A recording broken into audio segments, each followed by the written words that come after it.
আসসালামু আলাইকুম প্রিয় দর্শক। সরকারের ভেতরে এবং বাইরে যা কিছু ঘটছে, যা কিছু ইঙ্গিত আমরা পাচ্ছি, যা কিছু তথ্য আমরা বিভিন্ন মাধ্যমে পাচ্ছি, এমনকি আন্তর্জাতিক অঙ্গনে বাংলাদেশকে কেন্দ্র করে যা কিছু ঘটছে, তাতে স্পষ্ট করে এটুকু বলে দেওয়া যেতে পারে যে পরিস্থিতি খুব একটা ভালো না। পরিস্থিতি খুবই ঘোলাটে, খুবই জটিল এবং আগামী কয়েকদিন খুবই ক্রুশিয়াল। কখন কি হয় কিছু বলা যায় না। যেমন ৫ আগস্ট অভ্যুত্থানের ১ বছর পূর্তির ২-৩ দিন আগে প্রধান উপদেষ্টা প্রেস সচিব মিস্টার শফিকুল আলম বলেছিলেন যে আগামী ৫-৬ দিন খুবই ক্রুশিয়াল, দেশ কোন দিকে যায়, সরকার কোন দিকে যায় সেটি এর মধ্যেই স্পষ্ট হয়ে যাওয়া সম্ভব হবে। কিন্তু তার সেই ৫-৬ দিনের সঙ্গে সম্ভবত আরও কয়েকদিন এক্সটেন্ড করা হয়েছে বা এক্সটেনশন হয়েছে। কয়েকটা ইঙ্গিত দিই, প্রকাশ্যে যা আসছে সেখান থেকে আমরা কিছু কিছু হিসাব সমীকরণ মিলিয়ে নিতে পারি। যেমন পরিবেশ ও বন বিষয়ক উপদেষ্টা সৈয়দা রেজওয়ানা হাসান, তিনি সরকারের একজন অন্যতম প্রভাবশালী উপদেষ্টা। তিনি এনসিপি এবং নির্বাচন প্রসঙ্গে কী বলছেন? তিনি বলছেন এনসিপির কথায় কিছু যায় আসে না, ফেব্রুয়ারিতেই নির্বাচন হবে। এনসিপি সম্পর্কে, জাতীয় নাগরিক পার্টির সম্পর্কে একদিন আগেও কি এই ধরনের টোনে কোনো উপদেষ্টা কথা বলতে পারেন, কোনো ধরনের মন্তব্য এভাবে করতে পারেন আমরা কল্পনা করতে পেরেছি? পারিনি। কিন্তু এখন এনসিপিকে মোটামুটি উড়িয়ে দেওয়া হচ্ছে। যে এনসিপিকে সবসময় প্রধান উপদেষ্টা তার ডান পাশে রেখেছেন, যে কোনো পার্টির সঙ্গে আলোচনায়, যে কোনো মুহূর্তে আলোচনা করেছেন, এখন এসে এমন মন্তব্য করছেন। যেহেতু একদিন আগে এনসিপির নেতারা, এনসিপির মুখ্য সমন্বয়ক নাসিরউদ্দিন পাটোয়ারি মন্তব্য করলেন যে ফেব্রুয়ারিতে নির্বাচন হবে না, খুবই কনফিডেন্টলি তিনি বললেন। এবং তার আগে মার্কিন ভারপ্রাপ্ত রাষ্ট্রদূত ট্রাসিয়ান জ্যাকবসনের সঙ্গে দেখা করে এলেন তারা, তারপর পরে এই মন্তব্য করলেন। তবে যুক্তরাষ্ট্র যে তাদের কথায় সায় দিয়েছে এমনটি ভাবার আর কোনো কারণ নেই। কক্সবাজারে তাদের যাওয়া, পিটার ডি হাসের বিষয়টি তো পরে গুজব বলে প্রমাণিত হয়েছে। তবে কিছু একটা করতে তারা গিয়েছিল বা কোনো একটা আশায় তারা গিয়েছিল, যা হয়তো এগুলো পুরনো বিষয়। শোনা যাচ্ছে, যেটুকু জানতে পারছি নানান মাধ্যমে, যে যুক্তরাষ্ট্র নাকি ডক্টর মোহাম্মদ ইউনূসের মাথার উপর থেকে তার আশীর্বাদের হাত সরিয়ে নিয়েছে। তারাও নাকি এখন নির্বাচন চায়।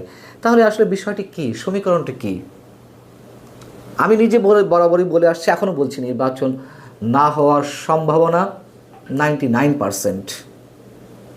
হবে না বললেই চলে। কিন্তু যুক্তরাষ্ট্র নির্বাচন চায়। এবং আমি নির্বাচন হবে না বলতে কোন প্রসঙ্গে বুঝিয়েছি? নির্বাচন তো হতেই হবে একটা সময়। এই সরকারের অধীনে নির্বাচন না হওয়ার সম্ভাবনার ক্ষেত্রে বলেছি, অথবা ডক্টর মোহাম্মদ ইউনূস নির্বাচন দেওয়ার সুযোগ পাবেন না। এখন যুক্তরাষ্ট্র নির্বাচন চাই, কোন ফরম্যাটে চাই সেটিও তো একটু বিবেচনা নেওয়া দরকার। ডক্টর মোহাম্মদ ইউনূসকে রেখে নির্বাচন চাই, নাকি নতুন কোনো সরকারের অধীনে নির্বাচন চাই?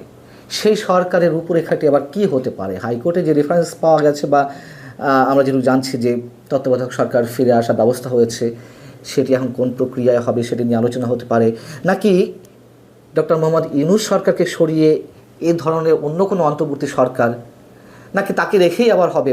নানান ধরনের জটিলতা রয়েছে। এদিকে গত দুদিন ধরে রাষ্ট্রপতি মোহাম্মদ শাহাবুদ্দিনের ছবি বিদেশি মিশনগুলো থেকে সরানোকে কেন্দ্র করে নানান ধরনের গুঞ্জন শোনা যাচ্ছে। এ বিষয়ে আমি যতটুকু জানি, যতটুকু আমার পার্সোনাল জায়গা থেকে ইনফরমেশন পাওয়ার, সেক্ষেত্রে আমি এর আগের কন্টেন্টটা আপনাদের আদ্যপান্ত জানিয়েছি যে কোন পর্যায়ে, কোন পরিস্থিতিতে ছবিগুলো নামাতে বলা হয়েছে বা সরানো হচ্ছে। এবং শুধুমাত্র জেলাসি থেকেই কি প্রধান উপদেষ্টা রাষ্ট্রপতির ছবি নামানোর নির্দেশ দিয়েছেন এমন প্রশ্ন তুলেছে। তার কারণ বিদেশি মিশনগুলোতে তো প্রধান উপদেষ্টার অথবা অন্তর্বর্তীকালীন সরকার কিংবা তত্ত্বাবধায়ক সরকার বা নির্বাচনকালীন সরকার প্রধানদের ছবি থাকে না, এটা আমরা জানি। সেখানে শুধুমাত্র কেন শুধুমাত্র রাষ্ট্রপতির ছবি থাকবে, সেই জায়গা থেকে একটা জেলাসি তার মধ্যে কাজ করতে পারে। তারপরেও প্রশ্ন যে কোনো ধরনের প্রজ্ঞাপন ছাড়াই এই ধরনের মৌখিক নির্দেশনার মাধ্যমে রাষ্ট্রপতির ছবি সরানো সম্ভব হতে পারে কিনা, সেই প্রশ্নও আসছে। আর যেটি গুঞ্জন ছড়িয়েছে যে রাষ্ট্রপতিকে সরানো হতে পারে, এটি আমার কাছে মনে হয় যে এর আগেও বলেছি যে রাষ্ট্রপতিকে যদি সরাতেই হয় তাহলে আগে থেকে এই ধরনের পরিস্থিতি ঘোলাটে করে লাভ কি, সরানোর পরে না হয় এমনিতেই তার ছবি নেমে যেত।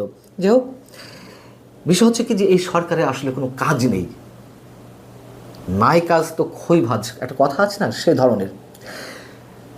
সারা দেশের বিভিন্ন বিশ্ববিদ্যালয়ের হলের নাম থেকে শুরু করে বিভিন্ন স্থাপনার নাম তারা চেঞ্জ করলো, এই সরকার চেঞ্জ করলো। শহীদ বুদ্ধিজীবী থেকে শুরু করে বিজ্ঞানী, কবি, সাহিত্যিক এবং মুক্তিযুদ্ধে যাদের অবদান রয়েছে সেই সব নাম ধুয়ে মুছে একেবারে শেষ করে ফেলা হলো।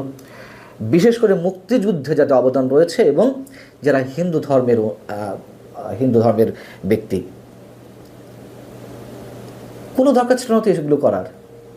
মুক্তিযুদ্ধের বা মুক্তিযোদ্ধার সংজ্ঞা নির্ধারণ করা, এই কাজগুলোও তারা করেছে অহেতুক, যার কোনো দরকার নেই একটা অন্তর্বর্তী সরকারের জন্য। সেই কাজগুলোতেও তারা হাত দিয়েছে, যা নির্বাচিত সরকারও করে না। এবং সৈয়দা রেজওয়ানা হাসান তিনি রবিবার আরও যে প্রসঙ্গে কথা বলেছেন সাংবাদিকদের সামনে, সেটি হচ্ছে আগামী জানুয়ারি থেকে চীনের সঙ্গে তিস্তা মহাপ্রকল্পের কাজ শুরু হচ্ছে, এমনটা ঘোষণা তিনি দিয়েছেন। এবং 10 বছরের জন্য প্রকল্প নেওয়া হবে। নদী ভাঙন, বন্যা নিয়ন্ত্রণ এবং শুষ্ক মৌসুমে পানি ধরে রাখাই প্রকল্পের বড় লক্ষ্য। এবং এই যে তিস্তা বহুমুখী প্রকল্প, এটি অবশ্যই আমাদের অবশ্যই প্রয়োজন।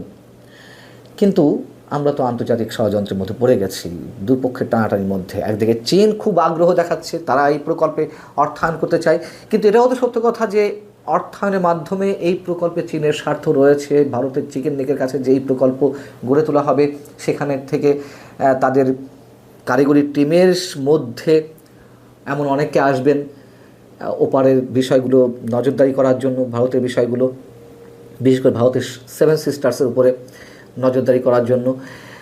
আবার এ কারণেই ভারত কোনো মতেই এই প্রকল্প চীনের অর্থায়ন হোক তা তারা চায় না। তারা নিজেরাও এই প্রকল্পে অর্থায়ন করতে চেয়েছিল আওয়ামী লীগের শেষ সময়ে এসে, এবং এই বিষয়টি নিয়ে অনেক দূর গড়িয়েছিল।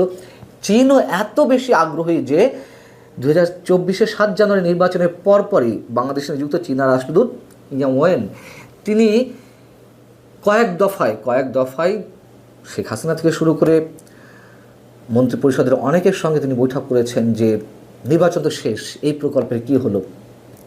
এবং যদি সত্যিই চীনের অর্থায়নে এই প্রকল্প করার উদ্যোগ জোরে সোরে এগিয়ে নিয়ে যাওয়া হয়, সেক্ষেত্রে ভারতও নিশ্চয়ই বসে থাকবে না, তারা তাদের প্ল্যান অনুযায়ী এগোবে। অতএব সামান্য কয়েকটি বিষয় আপনাদের সামনে উল্লেখ করলাম, এর বাইরে আরও অনেক কিছু রয়েছে যেগুলো বলার সময় আসেনি। তবে সামান্য এই কটি বিষয় নিয়েই আমরা মোটামুটি অনুধাবনের চেষ্টা করতে পারি যে আগামী কয়েকদিনে কী ঘটতে যাচ্ছে বা কী হতে যাচ্ছে, টালমাটাল পরিস্থিতি কোন দিকে গড়াতে পারে। ভালো থাকুন সবাই, আল্লাহ হাফিজ।